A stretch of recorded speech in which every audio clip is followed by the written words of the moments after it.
So,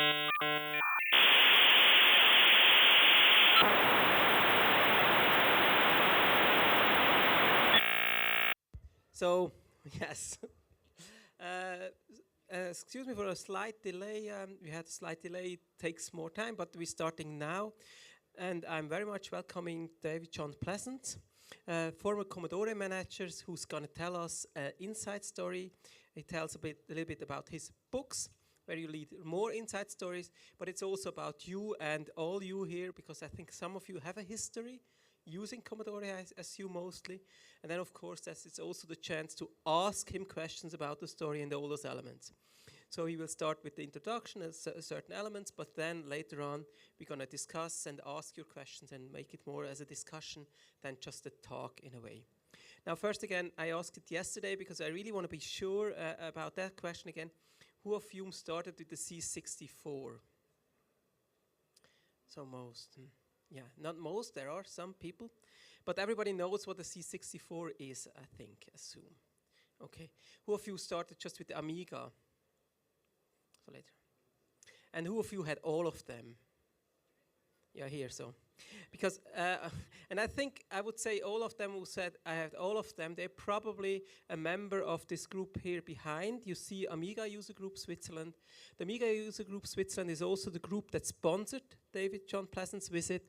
And also, don't miss them, or they're downstairs with many Amigas and stuff to discuss and learn from them. So thanks a lot to them that we are able to bring you here. And now I hand over the word to you and let you talk a little bit about your story. And my first question would be, who are you and how did it come that you got to Commodore? Well, welcome everybody. Thank you very much for coming up and listening to my boring speech, but we'll do what we can to enlighten you about the amazing story of Commodore and its history, which is, you know, I mean, to be honest with you, I was there 12 and a half years. And it's become a huge part of my DNA. It's amazing. Even though I was working for a bunch of idiots, it still was, I could not wait to get to work every day. Anyway, I'll start off by giving you my background with Commodore. I was living in Australia, and we had our first child, and we wanted to come back to the UK. And I spent 7 weeks traveling the world looking at what was going to be the next big thing. This is 1983. And it was obvious that the computer was going to be the next big thing. Now, I knew absolutely zero about computing, but I'm a specialist in selling and marketing into the retail. So when I got back to the UK, I remember in 83 there was no internet. And all the jobs were advertised in the papers, and the Thursday papers and the Sunday papers. And I looked at every job that had the word computer in the advertisement. And I rang and rang and rang. And eventually I got through to an agency in London. And I believe that the job that they advertised was computer servicing of some kind. I can't remember, to be honest with you. What I do remember is that it took me 40 minutes to get myself an interview. And I arrived in London. As I arrived, there was a lady leaving. So I held the door open for her, as English gentlemen tend to do. And anyway, I walked in, and the guy said, right, come and sit down. And we had the interview, and after the interview, he said, David, you could do this job standing on your head, but I'm not going to put you forward for it. And I said, oh, thanks a lot. He said, no, he said, you've got the best retail background I've ever seen in 30 years of being a recruitment consultant. He said, it would be wrong of me to not utilize your skills. So I got up to leave. He said, well, sit down. He said, did you see a lady leaving? I said, yeah. He said, she's just given me the brief for a job that I've not even had the chance to write up because she left and you came in. And he said, I think the job would be perfect for you. And that was the job with Commodore. Unbelievable. Anyway, I was recruited specifically to sell the Commodore PET, which was the business product at the time, into the retail market. And I learned very quickly, probably within about 10 or 12 weeks, that Commodore never had a business plan of any kind. Because I'd been in Australia, and I'd kind of been out of touch with the retail market in the UK. So the first thing I did was do some research into the retail to see who was going to be the best bet to start to sell the Commodore PET into. and there was a chain of stores called Lasky's, and they had 54 stores, and in 26 of them, they had a store within a store called Micropoint, who used to sell business-type products, copiers and faxes and things like that. So I went to their head office and got permission to go and interview all the managers of the Micropoint stores, and I'd done 24 of the 26 stores.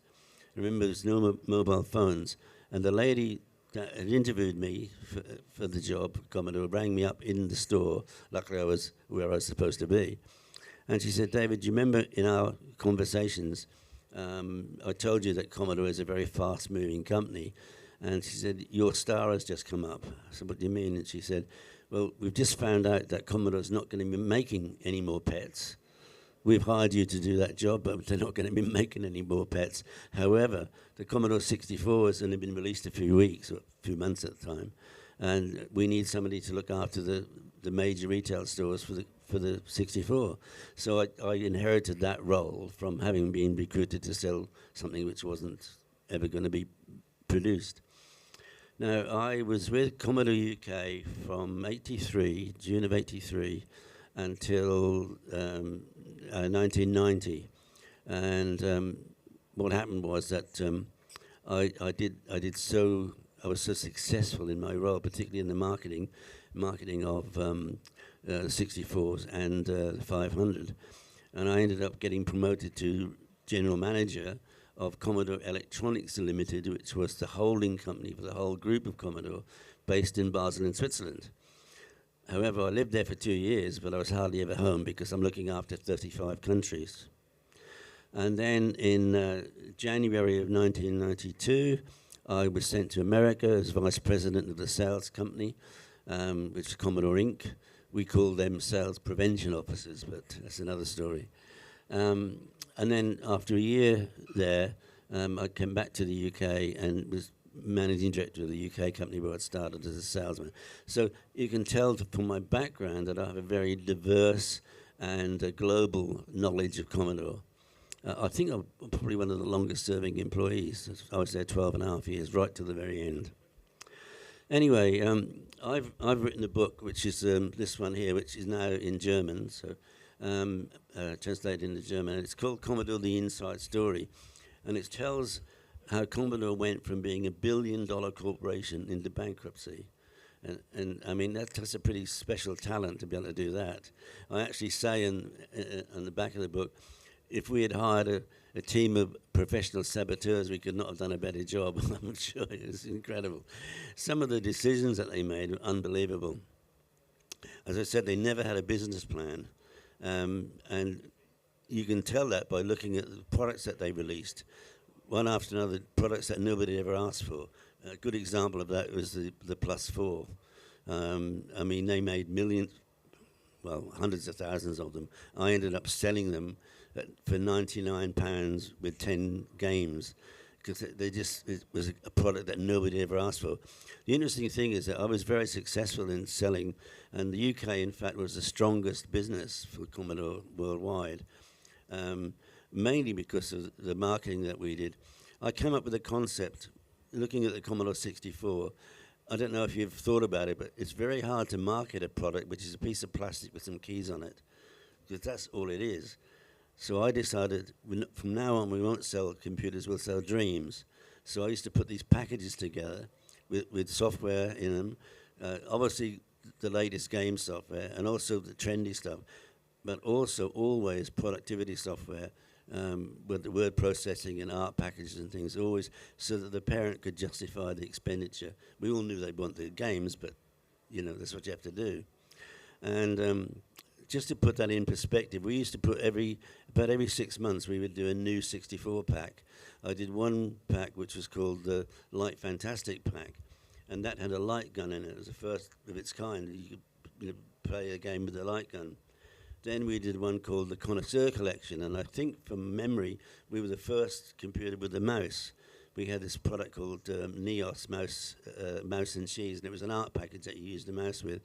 But what I'm saying is that by putting these new bundles out all the time, it kept your audience alive. And we kept the 64 alive probably 2 years longer than its sell-by date, really.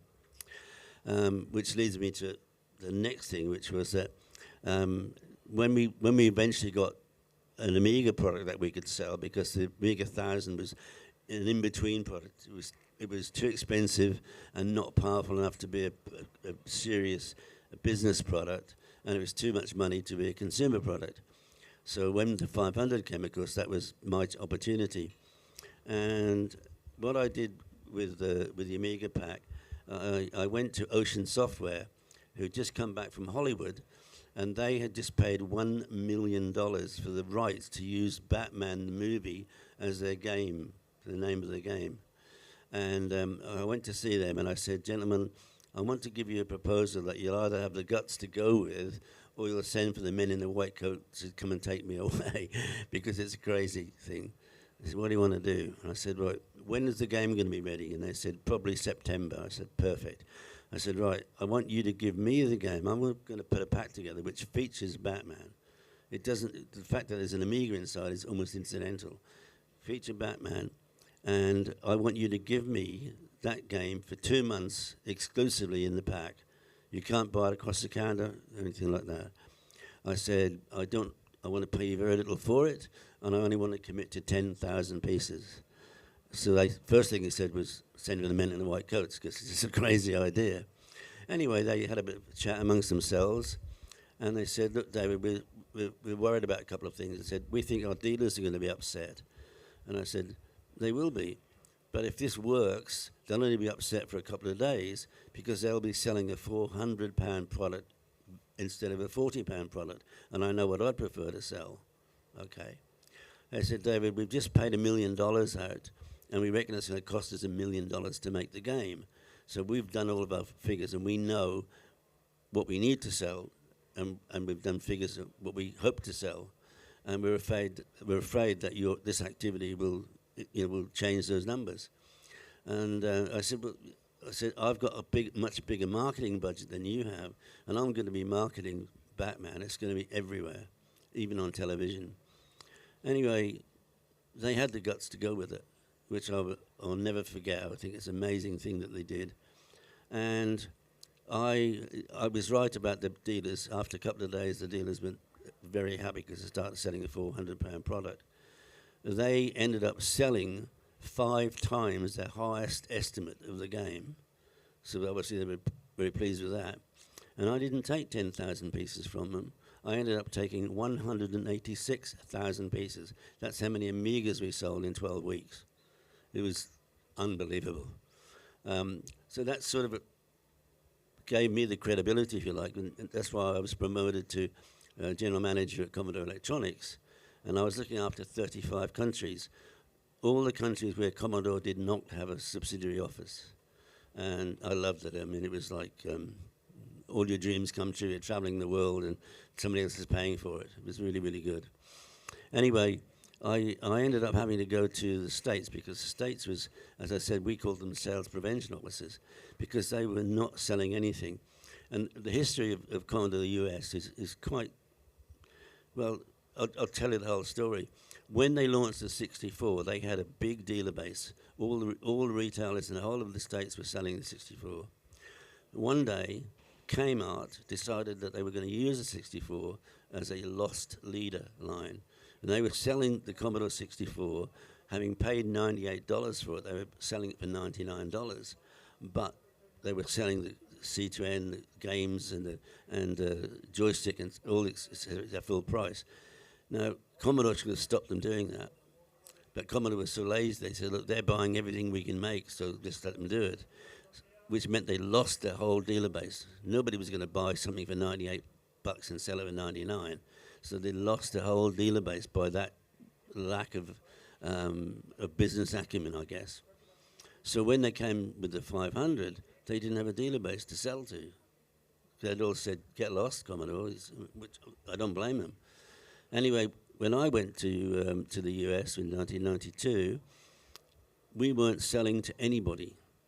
And I couldn't understand why. So I had the team, I had 3 reps and a couple of marketing people, and I said, why aren't you selling anything? And they said, we're not allowed to. We're told we're not allowed to sell anything because the retailers haven't paid their bill. So I set up meetings. The first meeting I had was actually with Sears. I remember it like it was yesterday, on the 12th floor of their tower building. And there was about 10 Sears guys sitting around a boardroom table, myself and my rep, Steve Stallis. And anyway, I introduced myself and I said, gentlemen, you know, I've been with Commodore for, I think it was 8 years then. And, you know, we're quite expert at what we do, but you're not selling anything. And would you mind telling me why you're not paying your bill?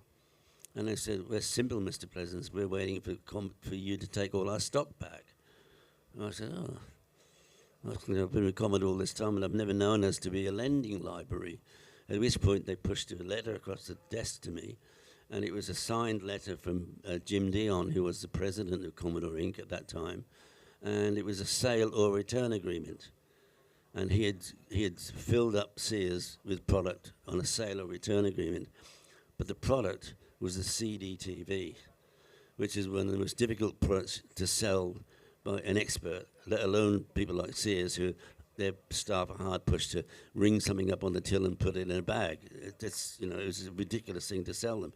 It turns out that Jim Dion had done this to every major retail group in the US. He'd recorded it as a sale, but of course there was no money coming in because it was sale or return, and nobody could sell it. All right, so I was faced then with a real challenge. What do I do with the retailers? Because they're all sitting on stock which is promised, was signed by the president, sale or return. I had no option but to take the product back. I think in total it was about $750,000 I had to take back. But what I did was I said, gentlemen, you should never have been sold this product. It's completely wrong for you, and you should never have, you know, been sold it. What you should be selling is the 500, which in Europe is selling like hotcakes. So I said, if you give me an order to the same value of the product I'm taking back from you, I will give you a 500 and I'll give you your own pack. So it's a Sears exclusive pack. And that's how I cleared, and we started trading again with them. But it just shows you that you know, Commodore's management was unbelievable. It really was bad. And I think the worst thing really was after Jack Tramiel left, I'll tell you the story about how Commodore started. Commodore was founded by a guy called Jack Tramiel, and he was rescued from Auschwitz. He reckons 2 or 3 weeks before he was going to be gassed. He was rescued by the American military. So the first thing he did was he went to America and joined the military to say thank you for saving his life. He then opened up a typewriter repair shop in the Bronx. And from that, he built the billion-dollar empire. It's what an amazing story, really. Anyway, the time came when, with the Commodore 64, it was their halcyon days, but it was the beginning of the downfall, because there's a lot of conjecture at how many 64s were actually sold. And I know the true number because I saw the books. At one time, we were trying to do a manage and buy, but that's another story. They actually sold just under 27 million 64s, but they didn't record a lot of the sales because they didn't want to pay tax on it. That's another story. Anyway, that was the beginning of Commodore's demise, because you can't make 27 million computers without the funds to make them. Yes, you sell them and you get the money back. So Jack Tramiel had to bring in finance, and that's where this guy, Irving Gould, came in. Irving Gould was the major investor. And he ended up with 22% of the shares, where Jack Tramiel ended up with 7%. You have to do that. And that, in a way, that was the beginning of the end. Now, I joined in June of '83, and by March of '84, Jack Tramiel had gone. It's a lot of conjecture as to why and what have you. I think I know the true reason, but one of the reasons is that he had an argument with Irving Gould. Irving Gould was a tax exile in 3 countries. He could only stay in Canada, which is where he was born, the Bahamas, where he had his fishing boat, and America. He could only stay for 3 days at any one time, and then he had to move. And he was using the Commodore aircraft, the pet jet, to do this all the time, and Jack had an argument with him about it. And David, we have a question in the back. Hello.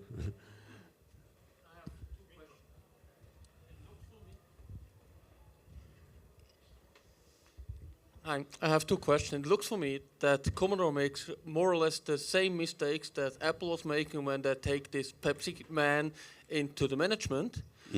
And the second one is, if you compare the markets between the Europe or United States or Middle East or Australia, was this a huge difference of selling products and market revenue? Yeah, massive difference. The UK, they used to play Germany and the UK off against each other, saying one was selling more than the other all the time. But in fact, the UK was much more successful than Germany. And even though Germany sold into Switzerland and to Austria, and they also sold into my export countries as well, unofficially.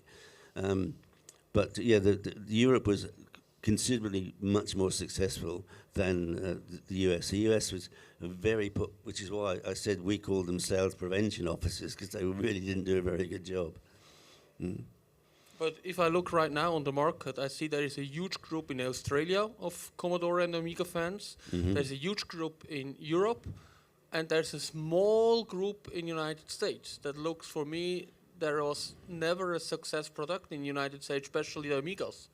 I think in the time in the United States there was more the console like Sony PlayStation or Nintendo or Sega Dreamcast compared to Amiga.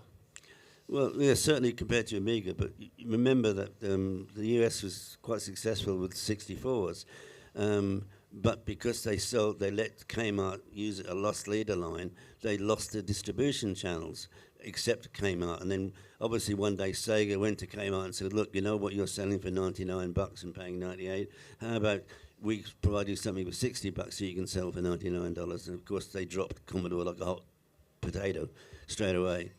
But again, Commodore, because of the lack of, if you're a company with no business plan, how can you have somebody telling you what to do, how to run your business? Because they have no business plan. They had no idea what they were going to do. They would stumble from one product to the next, basically. Are there any other questions? Because we really want to make it interactive. You have a lot of stuff and knowledge and stories in the book, but you also get the exclusive chance to ask particular questions he may never have answered or not even have answered in the book. So any other questions? What role had the VIC-20 in being the processor for the Commodore 64? Sure. What happened was that Jack Jamil built his business initially by building and having made electronic calculators. He realized there was a market, and he was buying his chips from Texas Instruments, buying loads of them, thousands and thousands of them. And suddenly one day they realized that, there's a market that they should have been in because it was their chip. So they stopped supplying him. So he then went, there was a company for sale, Moss Technologies, which was the maker of the 6502 chip. They were up for sale. And Jack went to Moss Technologies, and one of the main guys there was a guy called Chuck Peddle, and he had just invented what they called the KIM-1, which was a put-together-yourself computer, which was the forerunner to the VIC-20. And so he bought Moss Technologies on the basis that Chuck Peddle would stay with him.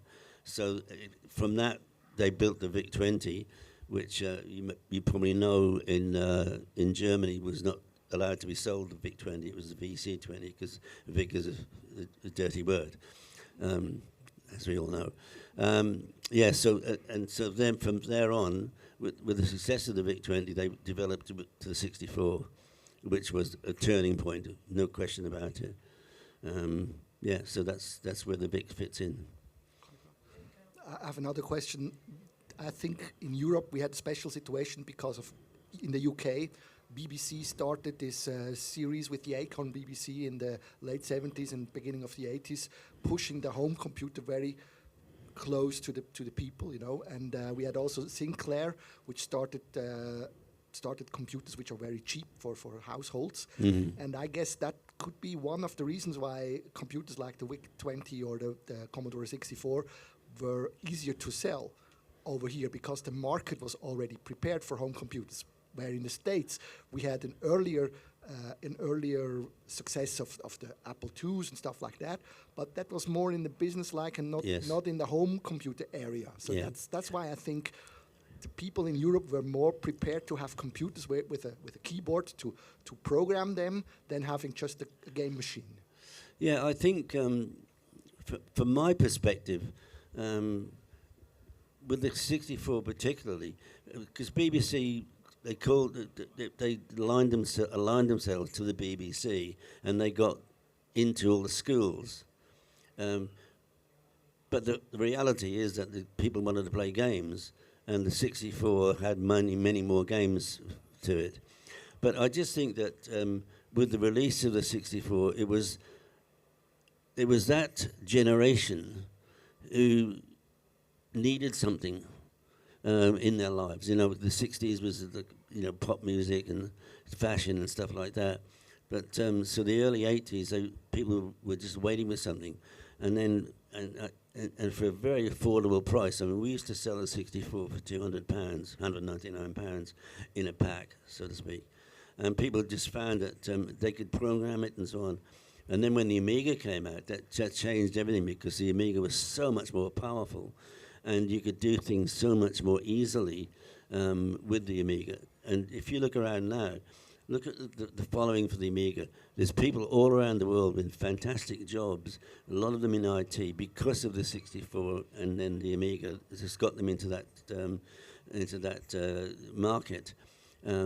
And it's thrilling. I mean, I go to a lot of these events, and you see loads and loads of people your age coming to these things. They're bringing their children, and their children love playing on the 64, particularly because, I don't know what you think about it, but I think today's games, they play you. You do not play them.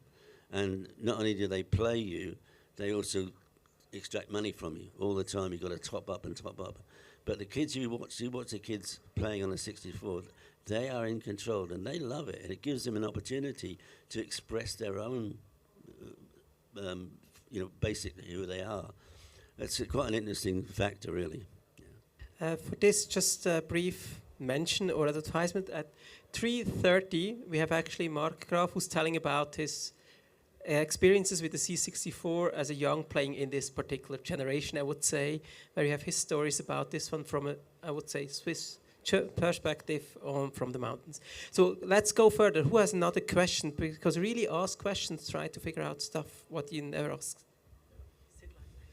Hi, David.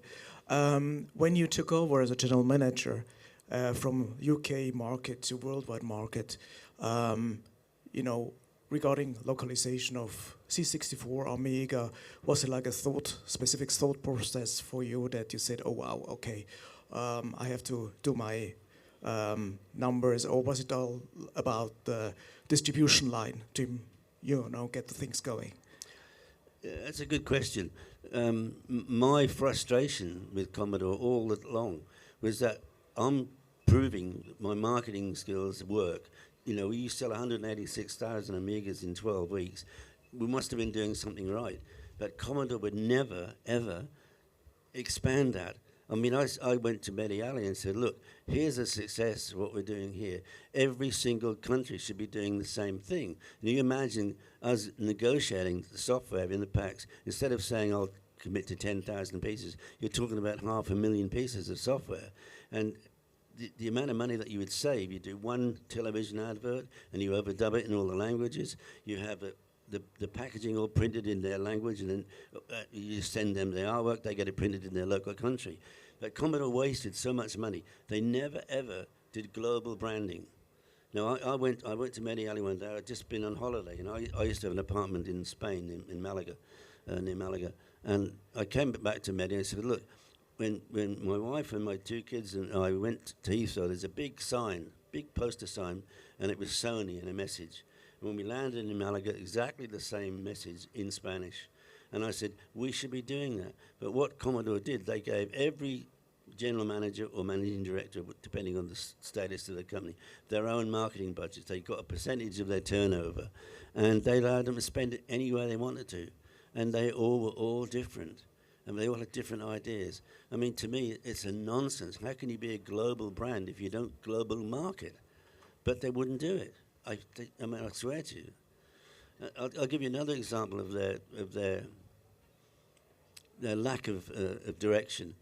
When we sold the last of our 64s, and I knew we would not sell any more, I went to Mehdi Ali and I said, right, Mehdi, we have this socio-economic group that we are selling to who can afford to buy £200 product. They can't afford a £400 Amiga. Let's make a low-cost startup Amiga that you can expand as you can afford it. So the idea was that we would do an Amiga 300, so everybody would know straight away that it wasn't a higher spec than the 500. But what happened is that they changed the whole direction, and they called it the A600, which immediately killed all the 500 sales. And the A300 costs more to make than the 500. Get that. So they killed the golden goose and released a product which was nowhere near as good in a lot of respects. I mean, some things were better. But that's an example of their lack of a business plan. They had no idea what they were doing. I mean, I find that really amazing. For example, we would get a change of engineering management would come in, and they'd go to the engineers and say, "What are you working on?" And they'd say, "I'm working on the AGA chipset or whatever." I'd stop doing that, do this, and they'd say, "Never." And there's a chapter in the book from Beth Richards, who's an engineer who was working on the CD 1200 to turn the 1200 into a CD 32, which never got finished. She writes a book. Her chapter in the book is about all the things that they would produce that never got released. It's unbelievable.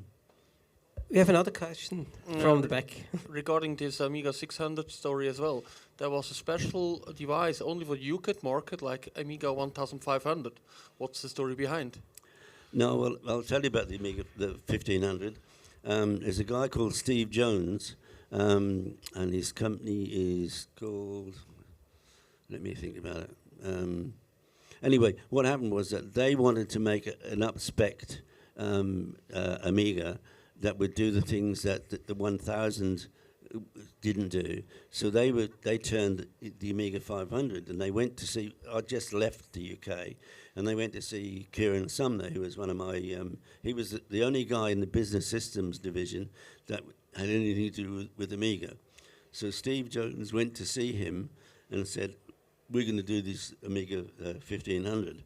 And apparently Kieran said to him, "No way, we'll sue your ass if you do that," which is ridiculous. So what Kieran did was then he got a 2000 and down-spec'd it and called it the 1500. So it fit that slot in the marketplace.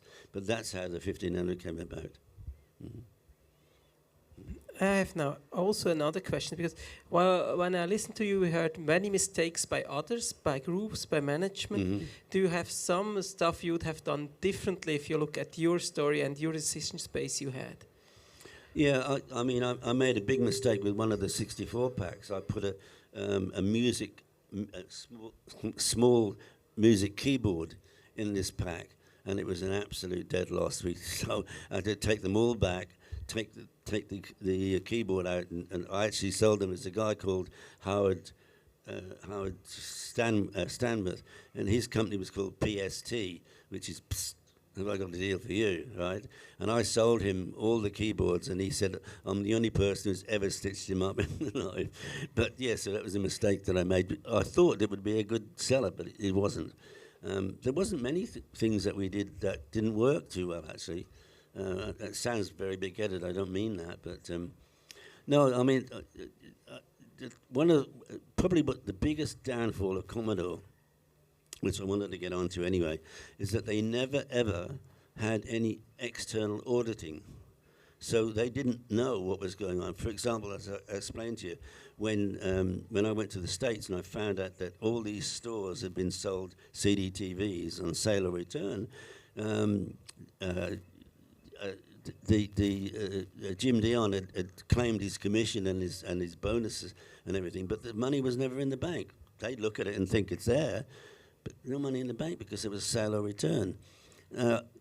The general manager of the Commodore Netherlands, a guy called Bernard van Tienen, who's passed away now, he used to brag every quarter that we had a meeting with Mehdi Ali or whoever it was. He used to brag to us that he'd not made his target. So he would invent invoices, put product on a truck and send it at the end of the quarter, send it on a 3-day journey and take it back into stock in the next quarter. He did it quarter after quarter after quarter, and Commodore had no idea.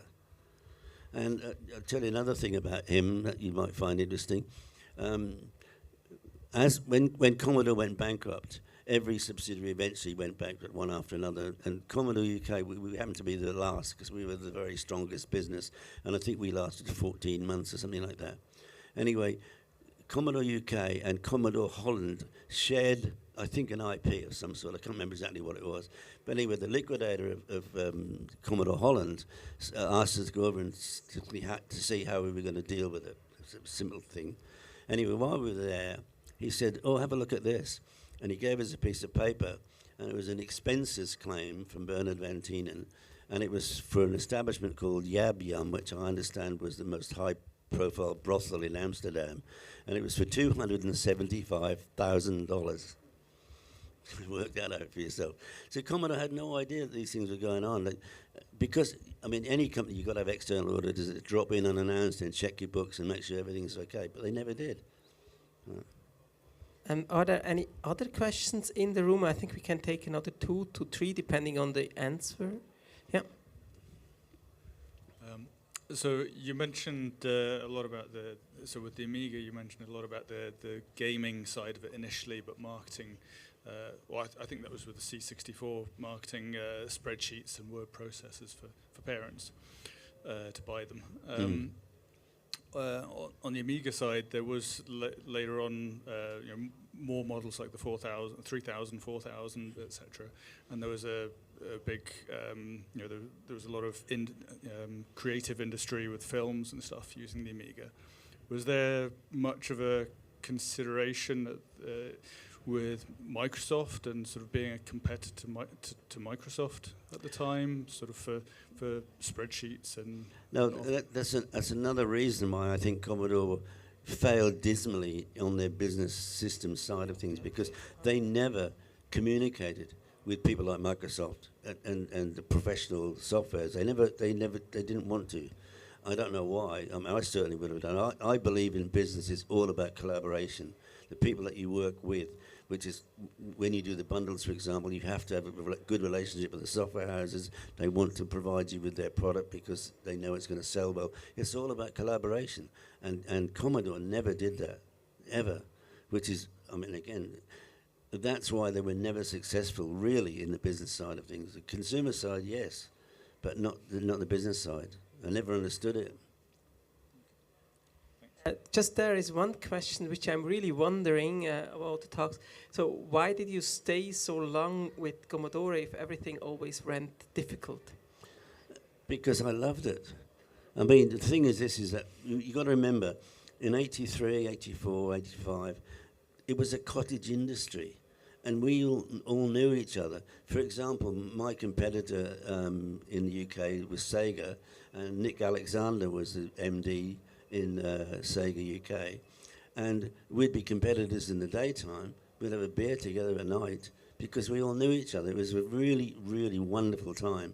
And for me, because I'm a creative person, the opportunity to be creative and produce all these bundles and things, it was amazing for me. I loved it. I couldn't wait to get to work every single day. That's the truth. Oh, great. So just to understand that better. So there's another question. Yeah, thank you. So what happens after the companies go down? There were any efforts to recover the legacy, to continue with the products, or they died? Yeah, well, I mean, what happened was ESCOM, which is a dirty word. I mean, the thing is, I'll be honest with you, Colin Proudfoot was my co-managing director in the UK because I was forced to, I'd already turned down the MD role in the UK because I'm a hunter and I wanted these new countries. So I'd already turned that down, but eventually Mehdi Ali forced me to take over the UK because Commodore was in such a mess. And they knew that the UK was the strongest business, and they knew that I'd built it, basically. But I'm not a financial guy. I can read a spreadsheet and all that stuff, but so I said to Mehdi Ali, I'm not going to take this MD's role on while we're in a crisis without somebody financial. So Colin Proudfoot was already the financial guy there, so he became my joint MD. And we became very good friends very quickly. I didn't know him at all. And the bottom line is that we decided that we could run the company a lot better than Commodore. So we tried a management buyout. And we recruited Coopers & Lybrand, who are one of the big accountancy firms. And between us and them, we raised $50 million in order to buy the whole worldwide rights of Commodore. We had a fabulous business plan. You couldn't have raised $50 million in 94 or 5 without a good business plan. And basically what happened is that we got cheated out of it because half of our investment was coming from a Chinese manufacturing company called New Star Electronics. And they'd been making their living for several years, ripping off Sega and Nintendo products and selling them into China. But they were told by the Chinese government they've got to get legitimate. So they came and approached us, and it would have been a perfect thing. They were $25 million of our $50 million, but they would have been perfect for us in manufacturing when your manufacturer is your own company. And what happened was that Petro Tichenko, who was working originally with Commodore, then went to ESCOM. He stole them from us. He went to them 2 days before the auction and said, don't get involved with Commodore UK. We'll give you that for no money, which he never did. So they withdrew their $25 million, and which meant that we could not bid. We could have bid, and we could have bought it. But the truth of the fact is that there is no way that we would get credit when you first start a business. All the suppliers have been very badly burnt by Commodore, so we knew we had to finance the business, and we worked out that 7 months, 2 weeks, and 2 days, we would have the finances to be able to stand on our own. But we needed that $25 million, so we just couldn't bid. So we had the idea of what we were going to do, and in fact, I've just decided recently, in spite of all this, I've decided to write a book about what we would have done, and in hindsight, knowing all the technology that's come out since, what we would have done. I mean, the one thing that a lot of people don't know is that Commodore was developing a new technology. It was codenamed Project Ombre, and I had it demonstrated to me. The guy who was developing it was a guy called Dr. Ed Hepler. And basically what he built, he had an HP RISC-based core to which they added a 3D rendering engine, blitter, chunky planar. It had 5.1 surround sound stereo, which in 94.5 was state-of-the-art. And he demonstrated it to me with software. I've never seen anything like it since then. There's nothing on the market today. But you know that ESCOM never even looked at it. They let everybody go, let all the engineers go. I mean, ridiculous. And we have now 2 questions that want to be asked. First in the background, and here one, and then unfortunately we have soon to stop. But he's always there for all your questions until 6 o'clock today. Yeah, so in the back? In the very back corner, I stand, and I'm selling these books. This one is in German, and I've also got these 3 books, which I will very quickly discuss.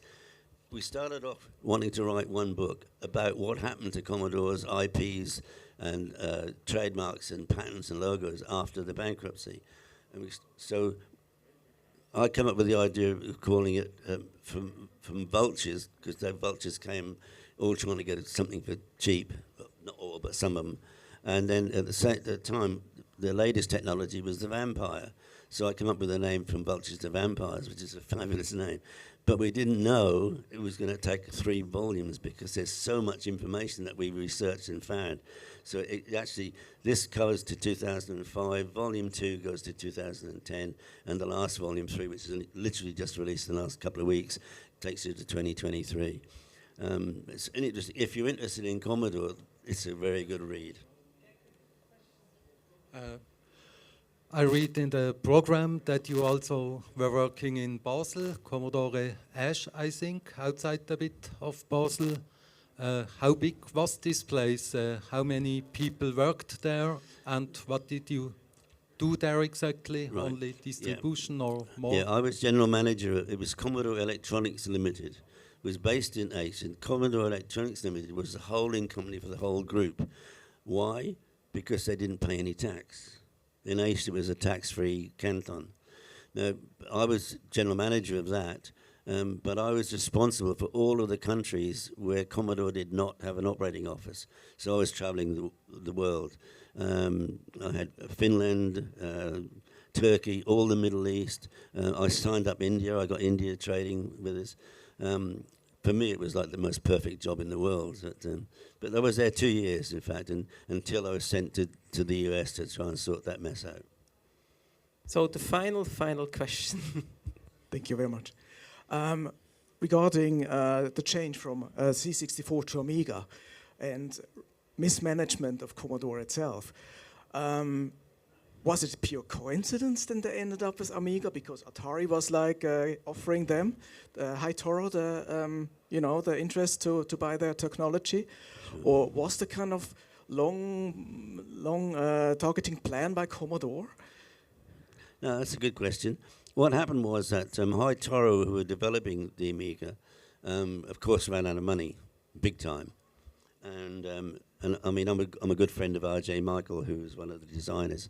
And basically, after Jack Tramiel got left Commodore for whatever reason, he went to Hightower and he gave them a check for $500,000 and said, if you don't pay me back, I think it was 60 days, I'll own the company. Anyway, immediately after he'd done that deal, he went and bought Atari. He paid $1 for Atari because they owed so much money, and of course he never paid what was owed. But anyway, so then he thought, I've got Atari and I've got the Amiga, so it was perfect. In the meantime, Commodore went to Hightower and offered them a much better deal, and so Jack Tramiel went to Hightower and said, right, you're my company, and they said no, and he said, yes you are, and he said no, and they gave him his check back. They never, ever cashed his check. As I understand it, and I could be wrong, but I believe that check is in a frame. And Leonard Tramiel, who was one of Jack's sons, in his office up on the wall. But that's what happened. And so Commodore bought him really from under Jack Tramiel's nose, really. What would have there been plan B if Hightower wouldn't accept the offer from Commodore? Who knows? They didn't have a business plan. How would they know? They didn't know. Okay. Thanks for your final words. So we don't know about the future and what could have happened differently. So again, also thanks, applause to him and applause for the AUX, Amiga User Group Switzerland, which sponsored this event. And if you have any questions, ask him. Go to Amiga User Group, see all those elements. First, a quick applause, please. No. Thank you.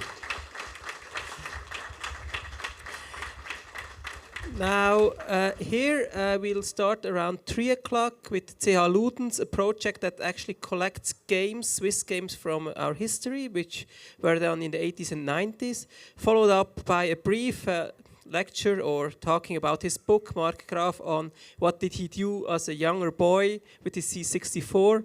And later on at 4 o'clock, there is a panel where we discuss with some of those exhibitors here and museums what it is about collecting actually computer history, what is collected, what's going on here. So enjoy your visit here, visit him, even go retro gaming or stay here for the next talks. Thanks a lot.